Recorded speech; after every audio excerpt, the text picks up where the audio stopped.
Yo, check the mic, 1, 2, Beacon is the name. Lights up the city, ain't playing no games. Joel Simmons and Michael Seville, the vision is clear. Dropping knowledge, conquering all of your fear. Beacon, Beacon, that's the sound of the future. The main hosts are here, they built the whole structure. Community strong, we rise from the ground. The Beacon power up, yeah, time to look up.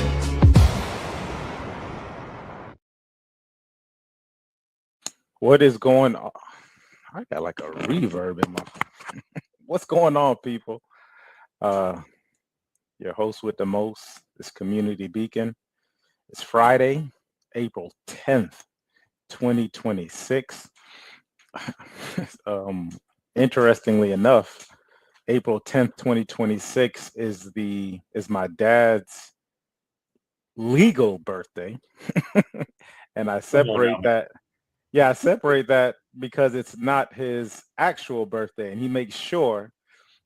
I remember growing up as a kid, if this would pop up that it was April 10th, and I was like, "Listen, you can't have two birthdays. It's hard enough remembering one. Let's figure out which one it is." But his actual birthday is March 15th. They turned in the paperwork April 10th. And so that's the day that they registered him in Jamaica. So that's what he has to use for his entire life. However, his birthday is March 15th, but April 10th will always be a special day in my heart because that's for half of my life. That's what I thought his birthday was. So yeah, shouts out to my dad's legal birthday. Happy birthday again, Pops, for the second time this year. I digress. What does that do to somebody? Does that mean that you're double the age? So if you turn a year old twice in a year, every year you do 2 years older, right? Is that how that works? Does that make him like 140 or something like that? 120? Like, does that make him 120? How old is he? That's how Joel Simmons' mind works. Because if you think you're going to get me to answer that question, if you think I'm going to answer that question,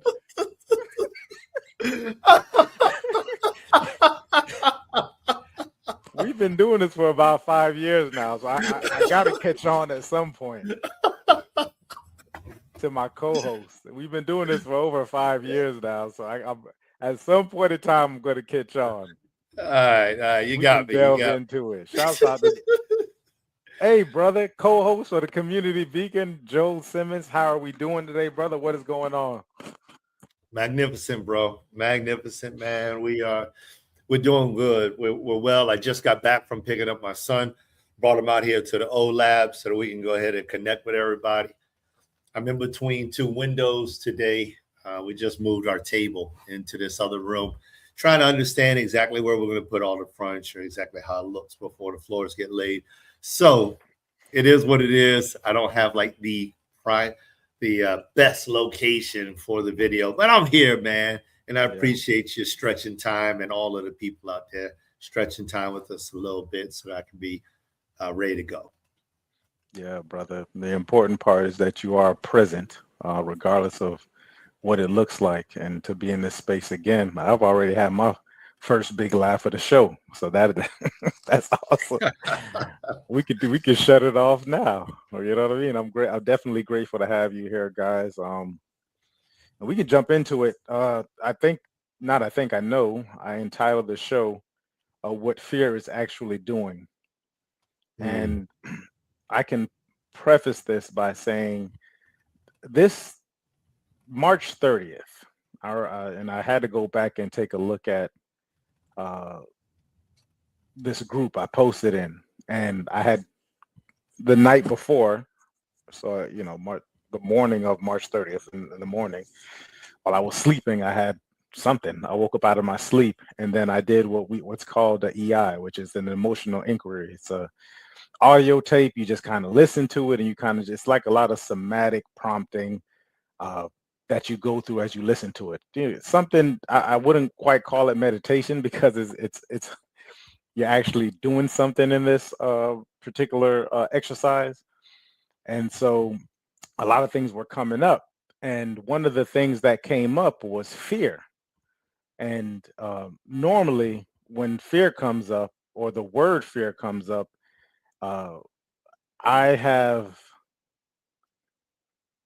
developed a propensity just to do it in spite of the fear, right? So now when fear comes up for me and going into emotions, I'll just do it.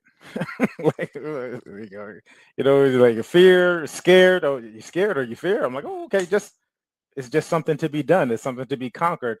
And I don't know when I exactly developed that, but it's been just that way for me. So I remember a long time ago, or some shows ago, we spoke about confidence, and I think you brought up something about confidence, and I was like, well, when I really went back and thought about that, I was like, well, it's not. I mean, it can come off as confidence, excuse me, but it would be more so like courage is how I think some people would define it, because the fear is identified and you do something in spite of the fear, right? There's no, like, if anyone thinks that there's no fear in Mike's heart, that's the furthest thing from the truth. I think we all as human beings have fear come up at some point in time. So anyway, so fear came up during this EI, emotional inquiry, and then it's prompting you to ask different questions. And then another word came up for me, and the word was terrified. And the way that word, and I related to that word terrified, allowed me to actually experience this emotion or this feeling. Because I couldn't tell you the last time that I actually sat in what some people will call fear, right? Like where it's just like, I'm just scared, like what's going to happen next, or, to not move. But then there was a part of me that resonated so tough for me as the word terrified. And what it did was it allowed me to actually sit in it, because what I was doing with the fear was like just skipping over it, like just not even paying attention to it. Like I'm just going in, this is just a part of the the practice. This is a thing that happens. It comes up. When I was able to put the word terrified on there, it actually allowed me to sit into it, right? So and then started really be looking at things that I did, or rather at the time reacted out of fear, certain movements that I made, saying yes to things for fear of missing out, or, you know, not saying, I wasn't saying no to much, but the terrorize, but when I can put terrorized in it, instead of actually moving forward, which is actually one of my principles, which is check the temperature, it allows me to actually sit and make a sit with the being of it, and then whatever decision or choice it is that I make, it's not made out of, oh, I can't undo this. I haven't made something too big. So that happened March 30th, and it's April 10th. And then this week it was interesting because I actually got a chance to sit with again, which really allowed things to open up for me, because it was a tumultuous week, and it was really tumultuous from this war, right? Like this whole Iran versus this Iran, Israel, America. We're currently in this climate, and there was a deadline given, which was, I think it was Tuesday at 8 p.m. or Monday at 8 p.m. I forget. But then I really started to notice like how much I was paying attention to this deadline and what would happen if this deadline wasn't met. Not that I thought that I was necessarily in danger, but just like what was going to be happening throughout the world. Like really, there was a lot of empathy for the people that are involved in this um, situation, right? And I normally don't watch the news. I normally don't like really sit in these things. Like once again, I kind of just breeze through it. But it was just, what was this fear? And I'm going back to the word fear because terror, I just needed terror in order for me to register fear. What was this fear allowing me to do? What kind of decisions was I making based on this fear? Whether at this point now that I'm able to recognize it and sit with it, as opposed to kind of just going through it.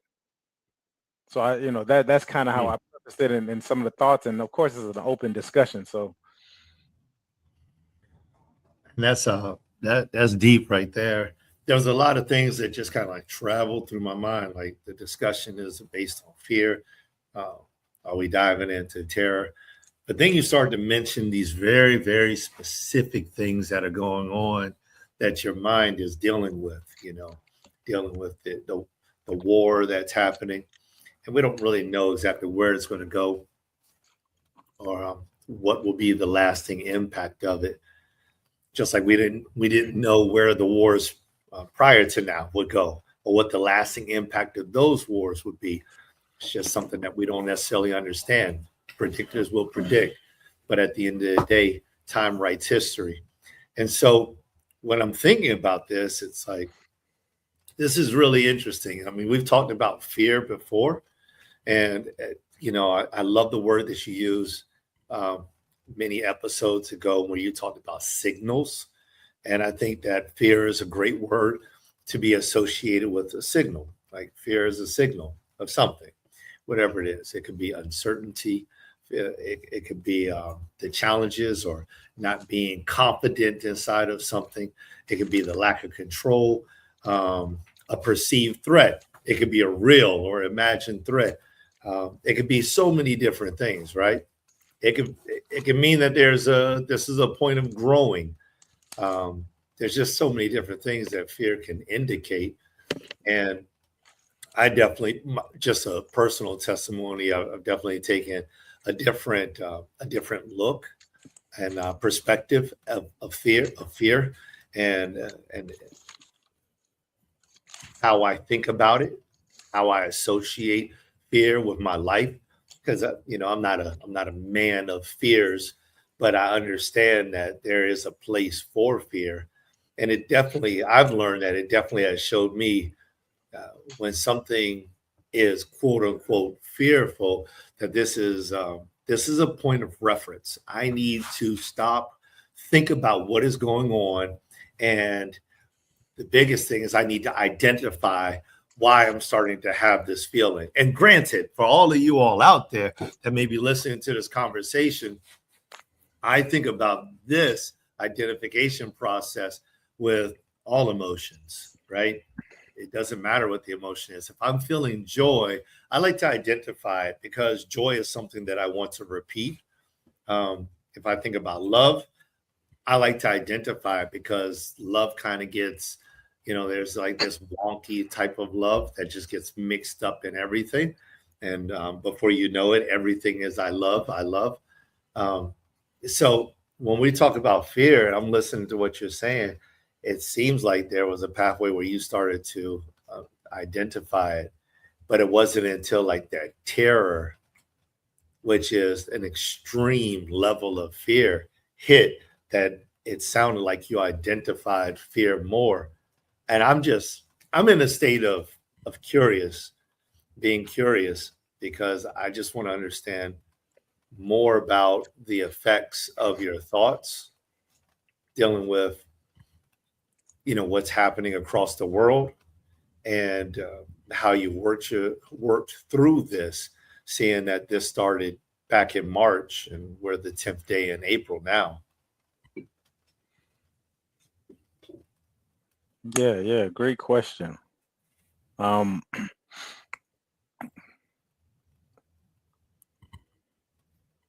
It's interesting that you brought up identification and identifying the different emotions. Maybe around 2 years ago, I did an NLP course. It lasted about 18 months. And one of the exercises that we did was we actually went through and identified, what people would call emotions, but in NLP it's called values, like different states of mind and being that a person could be in. However, fear actually never came up.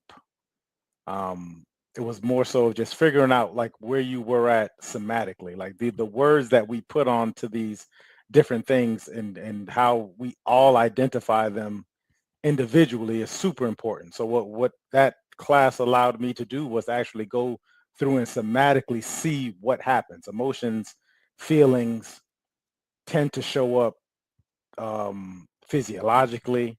They can show up, and like I said, and as well as somatically. However, one of the things that which was so important to me about fear was me not sitting in it.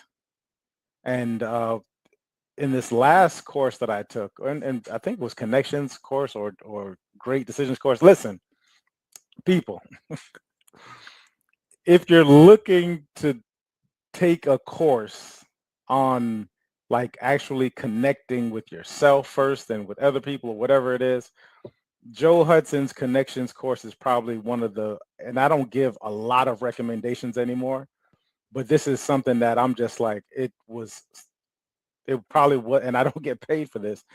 Probably one of the best courses that I ever took, and for the pricing of it, right? And I hate that, but people care more about money than anything. But I think it's either you can get it for 600 or 900 bucks, whatever it is.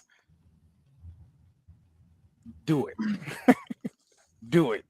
The things that I learned in that is just breathtaking, and the people, the community is. I mean, it's even crazier. The way that we have conversations within that community, actually, like it's so, because the brother mentioned curious. It's so the possibilities that come out of those conversations are unlike any other conversation I had in a lot of different groups and places and environments socially that I've been in. So if you ever get a chance, Joe Hudson's Connections course, and you're kind of thinking about, what does it look like to communicate both on the outside and within yourself, super, super dope thing to do.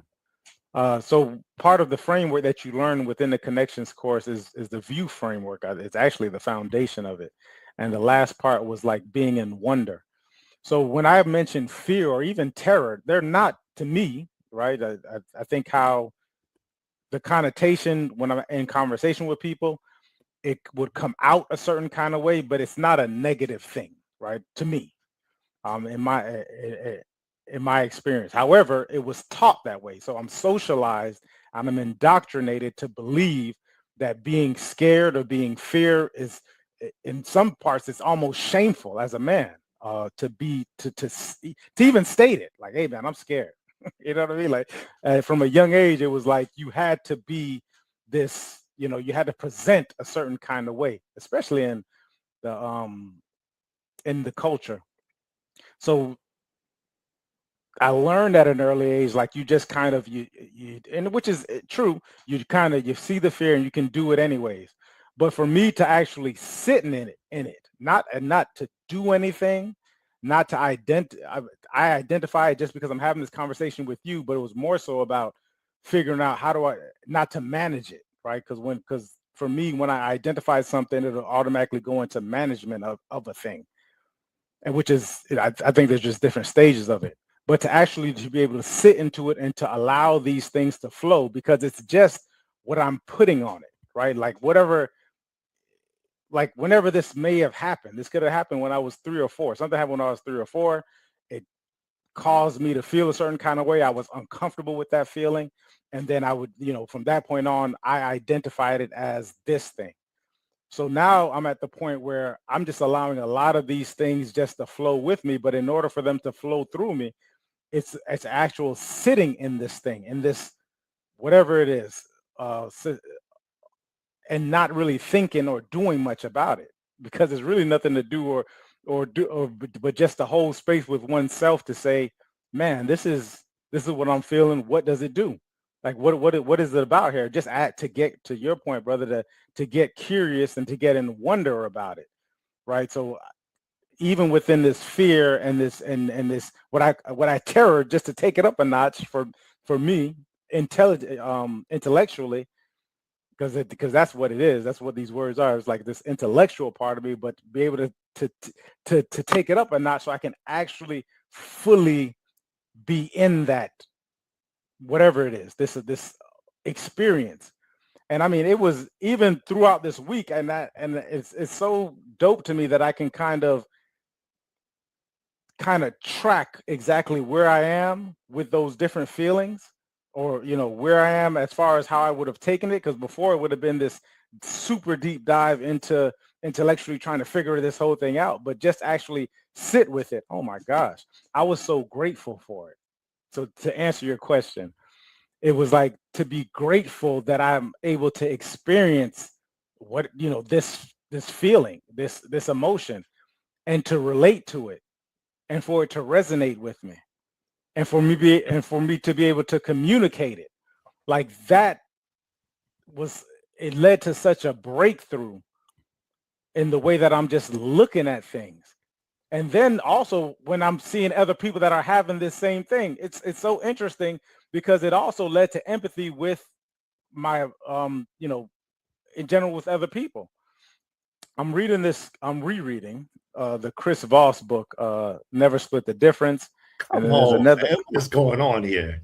Oh my Yeah. gosh, man. We are on the different levels that we are on. Go ahead, bro. I mean, I'm just talking. Wow, there's such a connection. Go ahead, man. I'm not gonna, and we'll get into it, but I'm rereading the book, the Never Split the Difference. There's a couple things that could go along with it, for me specifically, which is dope with for as far as real estate is concerned, which is the full fee agent. Real estate is not rocket science. The person who co-wrote those books is Steve Shull. And one of the things that he talks about, and even Chris Voss, because the foundation is that book, one of the things he talks about is the need for people to feel safe and autonomous. Like that's essentially the tactical empathy is is at the point is just to allow other people to feel safe and to have their freedom, autonomy. And if they're not safe, which most people aren't most of the time, we aren't most of the time, and we don't feel autonomous, what space does it take us to? So in my ability to quite understand that fear, because some people will look at me and say, okay, well, he's just out here doing things that I probably wouldn't do because I'm scared for X and O to happen or whatever it is. And they're just out here doing it. And it couldn't register to me why people couldn't do certain things, because I'm just like, are you going to die? Like what, like, where is this lack of safety coming from? So the sitting in the fear and the understanding of it also allowed me to be more empathetic to people that I'm in relation with.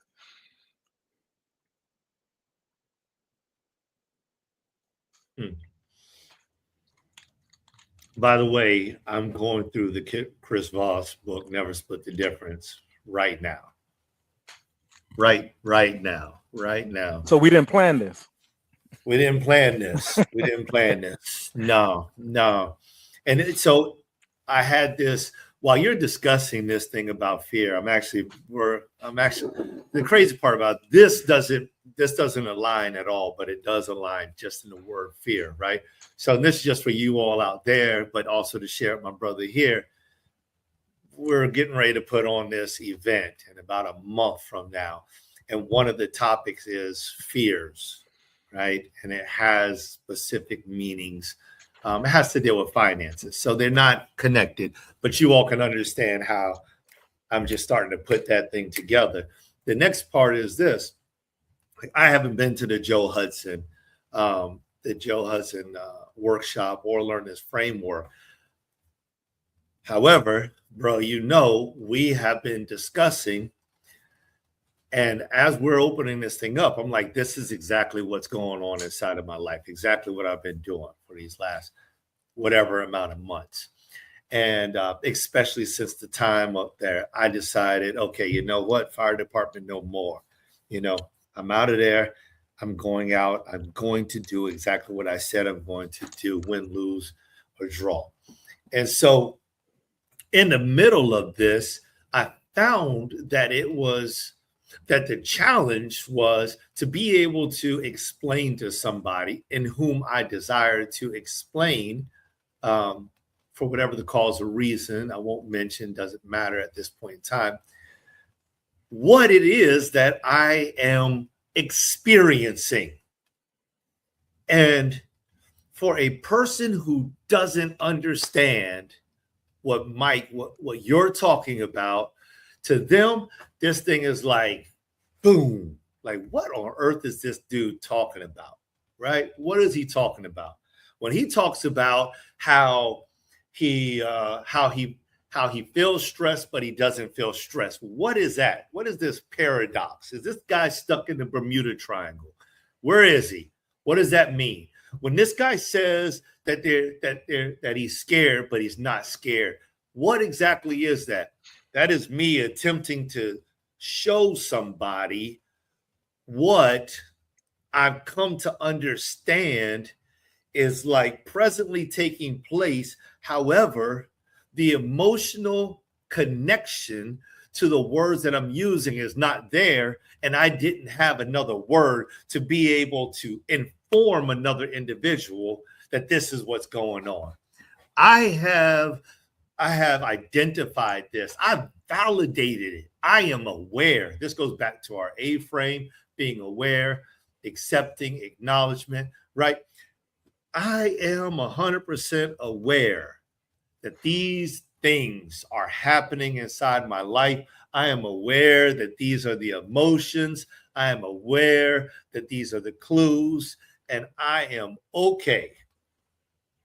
I'm good.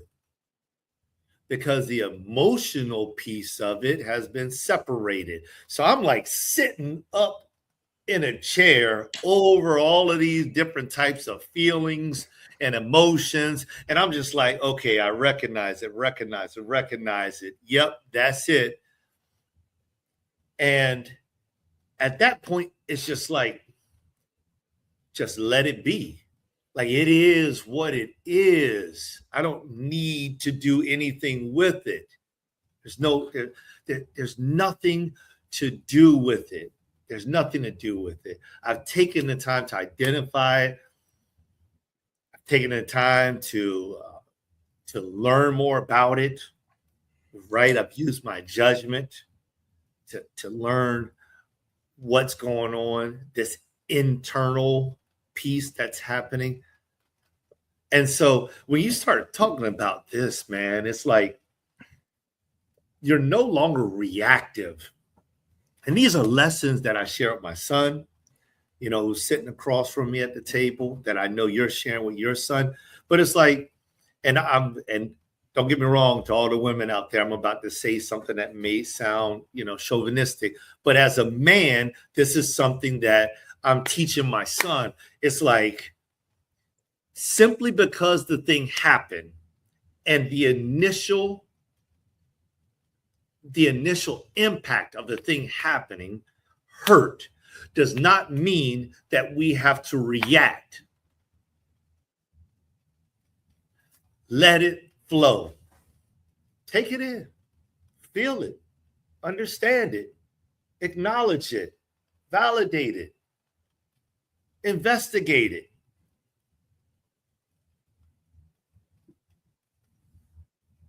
And when you do respond because it's intentional, because this is the thing that you wanted to do, not because this is the thing that you were made to do through a reaction, through an instinct. We're not animals. We don't have to instinctually do something. It doesn't have to be that way. So like that process, you don't have to escape the feeling. You can actually, I love, you use the word sit with it, the phrase sit with it. You can actually allow that thing. And see, here is the power of sitting with something, is when you sit with it, when you rise, you can take ownership over it. It doesn't have to own you. You don't have to rise with a monkey on your back. You can rise with the monkey in your hand on a leash, trained to do whatever it is that you desire the monkey to do. Or you could free the monkey Let it go back the way it came. But it's your choice and possibly even your decision from that point. So when I hear what you're saying, that's why I like to just take the time to just take everything in what you're saying, because you're not talking about fear, oh, wow, shudder, run, hide. You ain't talking about that. You're talking about fear. Okay. Terror. Not, no, it's terror. Woo! Shivers. Okay. Let me ponder that. Let me think about that. Oh, I see all of these things. Okay. How do I move? Which way do I go? What do I want to do? Maybe I do nothing, but it's my decision. I love this thing. I love it. I love it. And granted, this isn't me attempting to fill in the blanks for you, Mike, or trying to, this is my perspective of just how I see what you're saying and how I see what the things that I'm going through and that I'm feeling and that I'm recognizing and that I'm validating and like that I'm living and how I'm moving through this world and how the world or how these different things are flowing through me. And so I embrace this thing. So yes. Shouts out to Tara. Tara, what's going on? Yeah. It's interesting because we do have these young men, well, young men and a boy. He said, I'm a big boy. He said, you have my hair. He just got a haircut. He said, you got my hair. I look like a little kid. I'm not a little kid. And I spoke about this last week in regards to what I'm doing with him now. And a lot of it is not managing his outbursts. You know what I mean? Not managing. However, to your point, like having him identify what he's going through, because he can already call these things out as far as emotions are concerned. I'm angry. He'll say, I'm angry and throwing a fit. And then for me to say, oh, what does that feel like? What exactly is going on when you're angry? Oh, okay. So when you're angry, you like to pout. Is that something that you like? Do you want to do that? Or is it, where's this reaction? Where's this reaction coming from? So the conversations that we're having with these young men at this age are so powerful, because we're at a stage where it's so dope that we notice and we have the awareness of these things. And then I'll speak to myself, because I'm always putting Paul out there like he's the one having the attitude or something. But he decided that he was gonna throw a fit when we went to Publix last week. It's like Saturday. And we got out the car and we were walking up to Publix, and he started to throw his fit because he wanted something. He's like, I want it. And he was going at it, and he started kicking and all that. And I'm telling you, I know you mentioned that we're not instinctual, but I think there's just different layers of human beings. And so there's a primitive part to us. There's like a something that is instinctual, that's just natural to us. And that's, to me, that's where the fear comes from. Like this innate fear where you have to kind of run or, fight, flight, or freeze, or whatever it is. And I noticed something coming up with me when he was having his fit, because now it's in public. So now there's like, oh, there's a thing of embarrassment, shame, so to speak. And so I would even go use that for me, as far as that also being like a fear of being seen a certain kind of way. Because in my mind, there's a creation of identity, and I kind of wanted to go into that. of where this fear of being, essentially it's really just fear of being vulnerable, right? Like being able to be seen in a not so perfect way. As far as his father out here, his son is throwing a fit. What does that say about me? Like, attempting to caretake how people see me and feel me. And when that arose in me, as far as that was coming up, I said, what? Because and I know, and Elijah, I apologize because I probably wasn't this way as he was growing up. So I'm apologize to Elijah for it. But this identity popped up of this is what fatherhood is supposed to be like, and I'm not, quote unquote, doing it right. And I'm also reading The Untethered Soul. And I'm like, who's not doing it right? Who said that? Because this is all going on in my mind while Paul is having his outburst. And I grabbed him. I said, okay, listen, right? Because we spoke last week about boundaries. And I said, let's go back to the car because you're getting to a point where you're going to hurt yourself, right? And then I also told him, I said, and I'm feeling something come up for me as well. I said, so let's go back to this car. Let's sit down and let's just like engage this thing. So now this is me like sitting with Paul and that, because he's not only having an outburst, but I'm having my own internal outburst because of this fear of whatever was coming up, right? Principle, check my temperature before I engage the conversation that he and I are going to have about this outburst that he's having. Like, listen, and as a father, being the older one, I need to be able to hold him in this place. Like, I need to be able to hold him and show him that, hey, listen, it is okay to be vulnerable. I'm going to also tell you that there's certain ways that people may tend to look at you, but how you, and this may start to dictate how you show yourself, right? So ultimately, this is not about them either, but this is about you. I want to make sure that I'm not trying to force you to do things that I want you to do because of this fear that comes up. So I was thinking about that fear, and I digress. I'm gonna get back into this conversation because I'm just showing you how this comes up. Like, it's just that simple. I'm not perfect by all means, as a father, as a man, as a whatever it is. I have my things. I'm 43 years old. I've experienced it enough to where I've started to do it. I'm noticing it now, which at times it could be frustrating, but I'm okay with that. That's a question you ask yourself. Are you okay with you?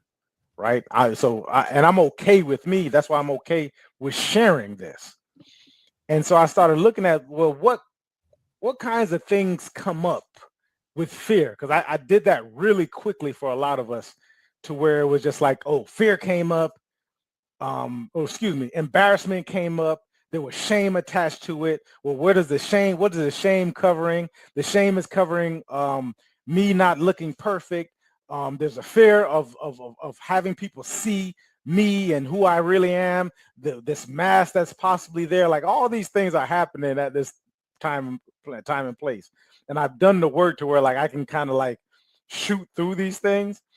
But if for those of us that don't necessarily know or can feel it, like some of the things that pop up when you're not necessarily expressing or being able to sit with fear, some things that come up is like projection. You start to project this into other people. Something else that may come up is that you start to be defensive, because in that case, I may be attempting to defend my identity.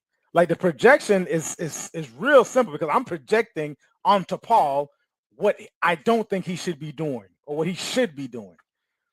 I could easily start to defend.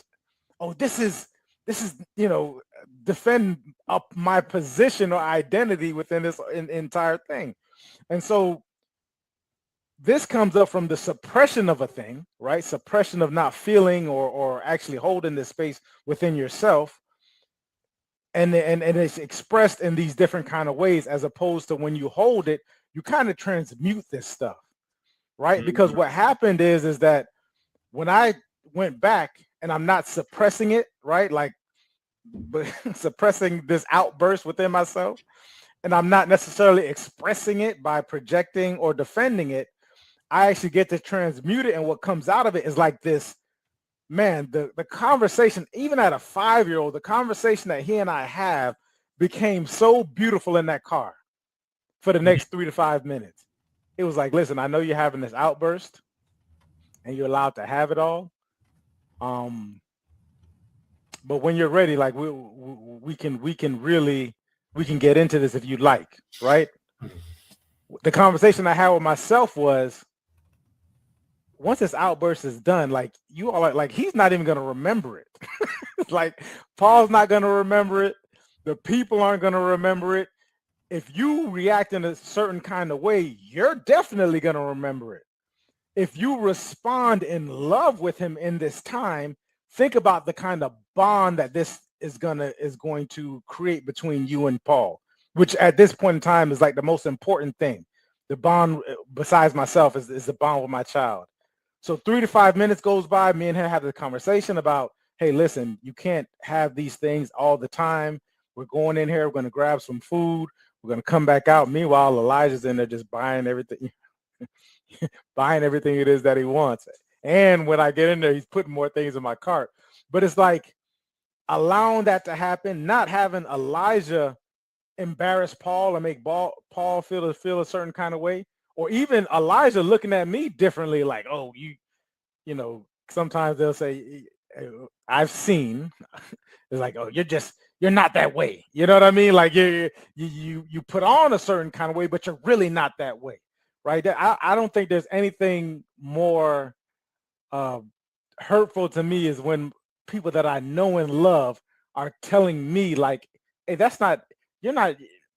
you're abandoning yourself. Like you're not in alignment with what you say.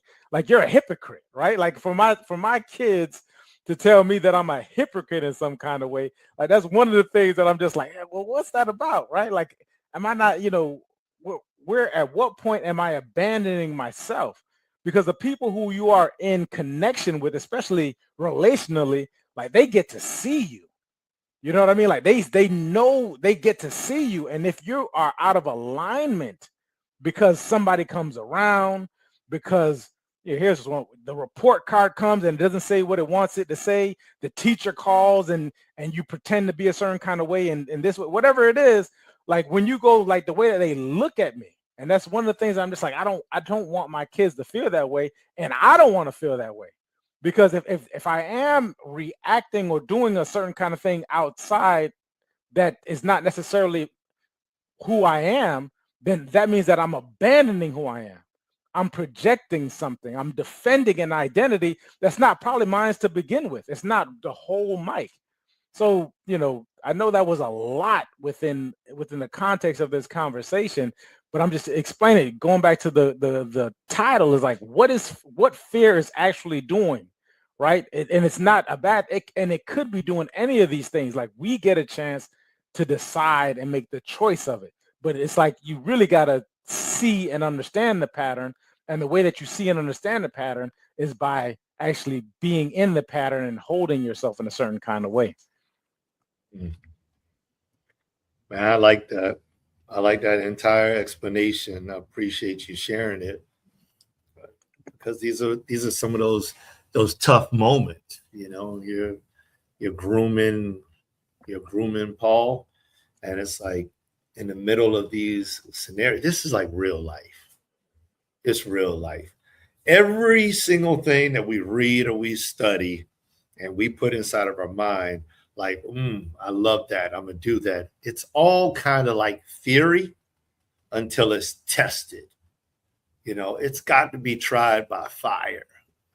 And so hearing this testimonial of you putting the work to good use, I call it good use. It's very impactful. And then hearing about your thought process throughout the entire incident is just, I'm grateful, because I believe that it's going to impact Paul in a great way. And I feel like I feel like because we've had these different types of conversations and we've had these opportunities with our youth, our children, that it just adds to a few things: the dynamic of our family, the dynamics of our relationships with our children, the dynamics of our relationships with ourselves, the dynamics of our relationships with the information that we're absorbing, that we're taking in. And there's probably some more relationships that I could mention. But the reason is because what good is higher learning if it's not used? What good is it? So you know something. Great. There's people across the world that know something. So you're a genius. Great. There's other geniuses, some of which people will never know. But if you can show me how what you know is improving the quality of life for yourself, for those that are around you, in my mind, in my heart, you deserve applause. Because what good is what we know is not being used. And it doesn't have to be used in the sense of I'm using that with my son. Maybe it's used in the sense of I'm a teacher and I'm sharing it with someone. Not putting any bars on how it should be used. I just love it when something that is so beneficial to somebody else is being used, and when somebody shares the secret sauce. And the secret sauce to me is it's all the ingredients. It's the details, because details matter. It's like sometimes we hear these stories from people and all we know is that, these years ago they were broken and these years now they are fixed and they're doing all these things.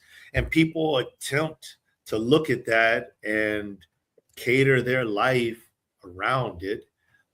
And they feel it's like Swiss cheese. It's just full of holes because they don't understand the details. They don't understand.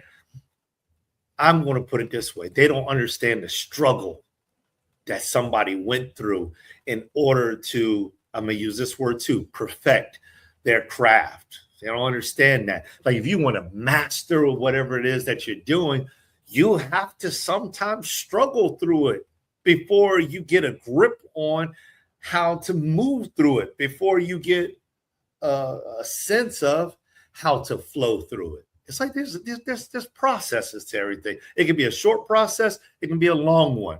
Whatever it is, whatever it looks like, I think acknowledging it is important. And so I love this conversation. I love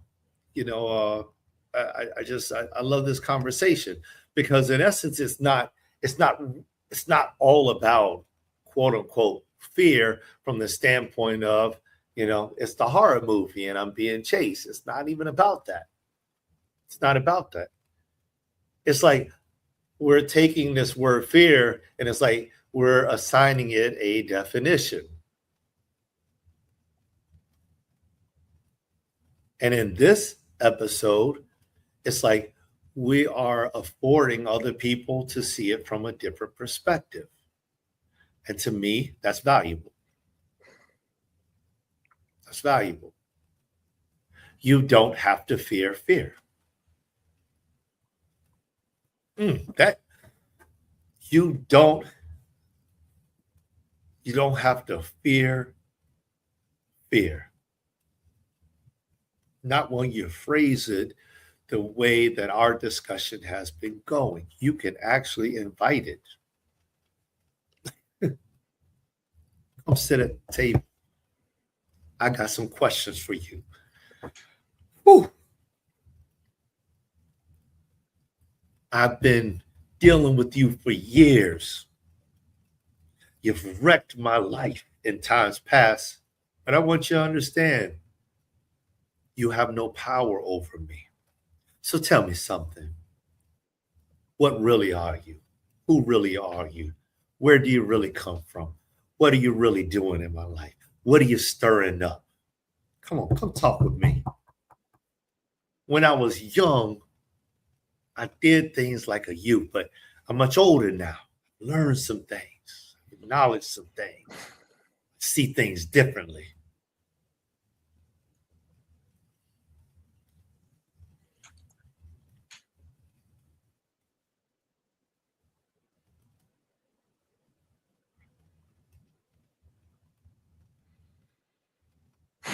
Yeah, that's good. Very good. I love it. That getting curious with the fear is definitely something that I think that's a great takeaway. People like when it comes up, you can actually start to ask the questions, not to necessarily get rid of it, right? But to truly be in wonder of like what's this about? And just from my own experience, like you can start laughing about some of this stuff. Like you can laugh about it. You can like, wow, I was dreading this phone call for, you know what I mean? Or I was feeling this way about such and such, and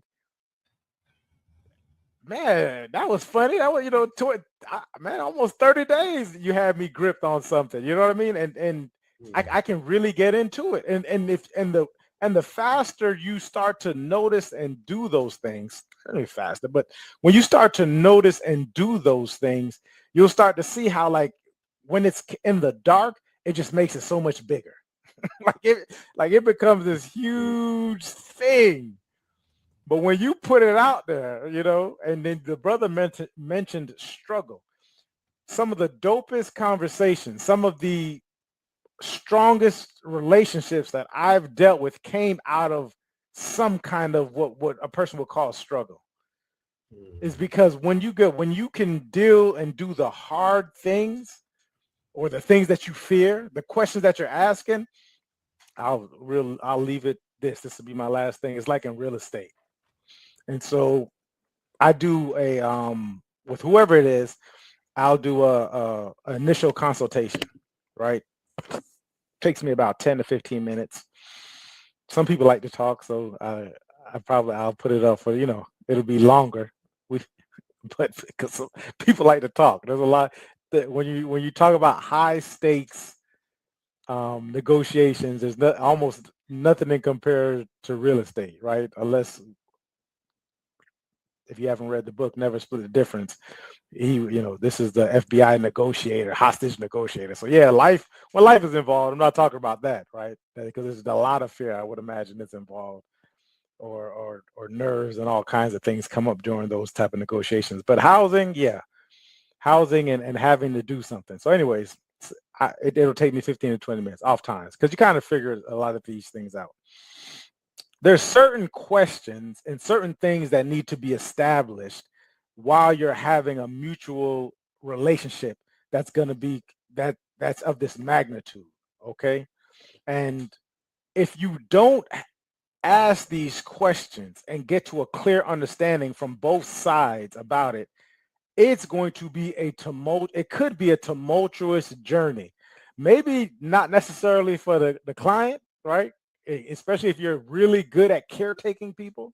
You know what I mean? If there's a lot of agents who are people pleasers, so their client doesn't even know what's going on except for when, some of the big things happen, whether they're putting in an offer, whether they're doing an inspection when the inspection comes back, and of course at the closing table and the final walkthrough, like this, or title, and when certain big things come up. But ultimately, most clients, they're just like, it's almost like a waiting game. So if you give them those expectations, they'll understand that.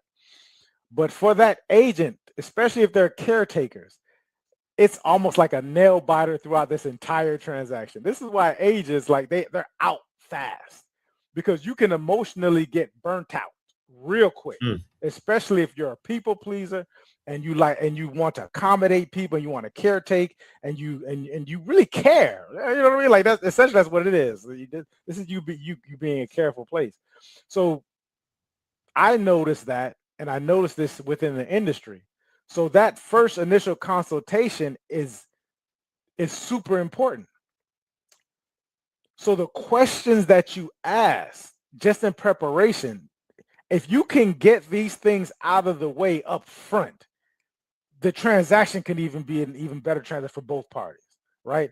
When you start talking about your commission rate, if you state that and you have a standard up front, like we're not trying to guess when it's time to write out a contract and the other side wants to negotiate and they come back with something, you already understand exactly where both of you guys stand, and there's no conversation about it. This is what it is. When you allow them to sign an agreement up front, whether it's a listing or whether it's buyers or people who work with renters, whatever, when you already have an agreement that's saying, listen, this is the agreement that we have. This is what protects you. This is what protects me. Like when you go into these things with already having the expectations and the standards laid out for each and every one of you, like this is what is going to happen.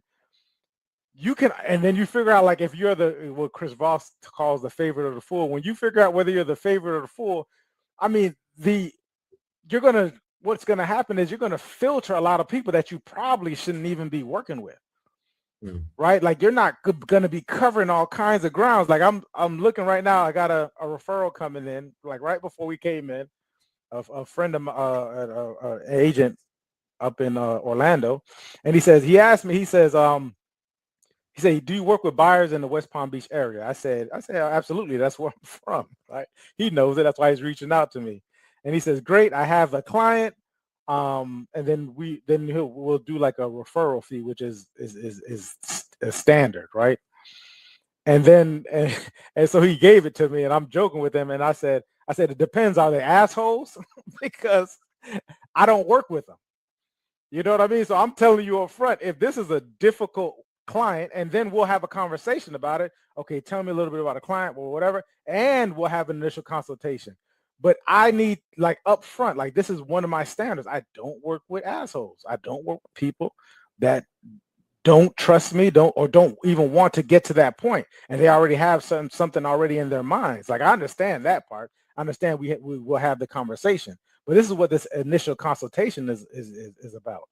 Now imagine if I don't have this, and then we're just going through this entire process, which I've done before. And then you just take anybody. You don't have these hard conversations up front. At some point in time within that transaction, after everyone's used their emotional and mental energy, all their resources, these things are going to come up. So why not get it out up front? Why, as opposed to making it this huge thing, right? I may be in a way of fear of making this phone call because I don't want to hear what it is they have to say. So now I have to work myself up in order to have the conversation.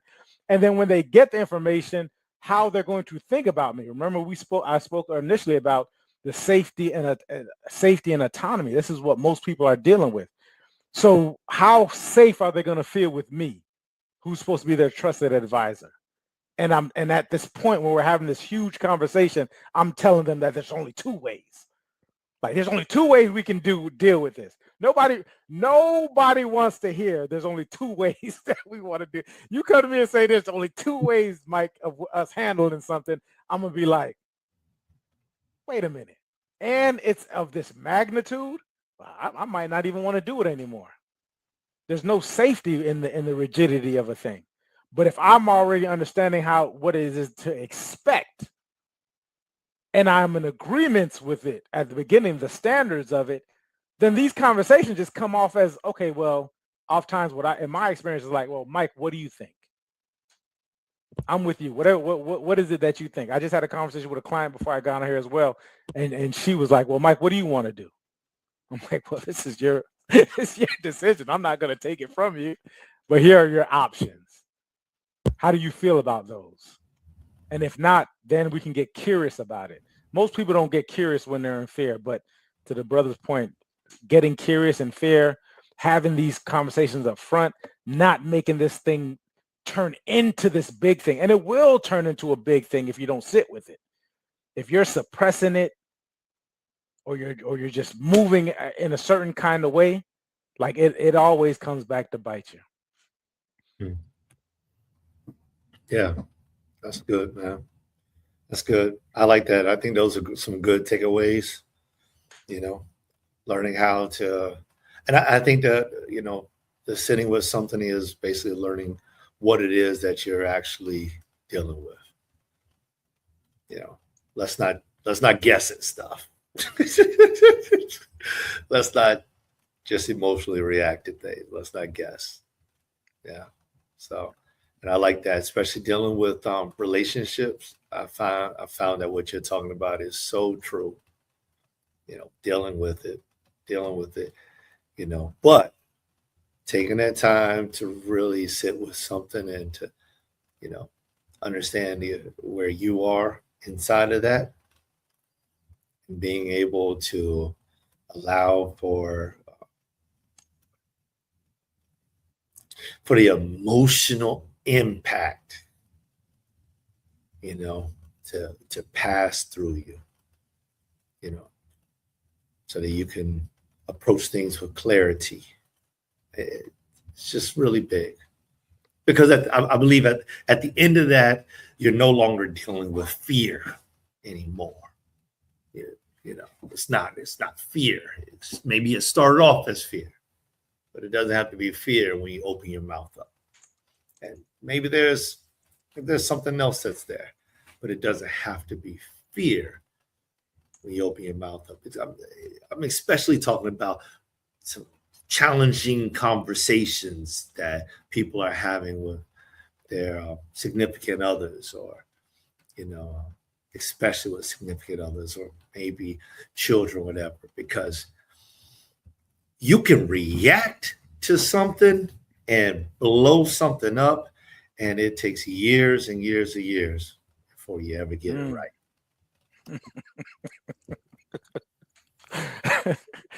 Yeah. And don't get me wrong.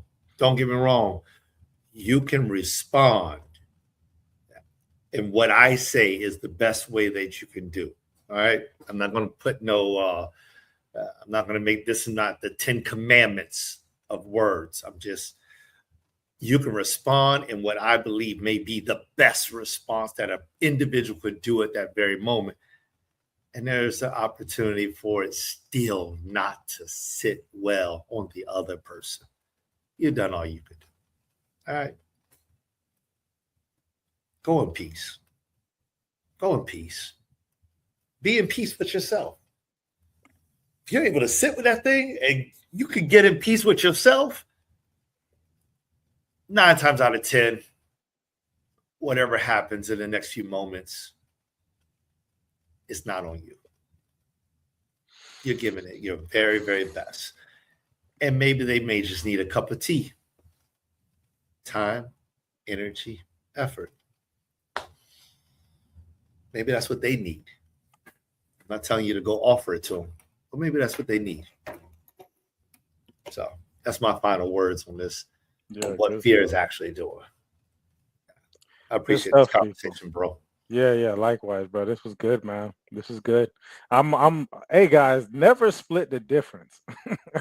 Yes. Yeah. Same book, same time. Yeah, never split the difference. Awesome book. It's even better when you're in a dope state of being, right? Because it is strategies and tactics, but it's an awesome book just to understand the whole tactical empathy. So if you haven't picked that book up, it's an awesome read, awesome to go through, learn some things. Probably go on YouTube, go check out Chris Voss. Yeah, man, good stuff, man. And I guess we'll see you next week. Peace.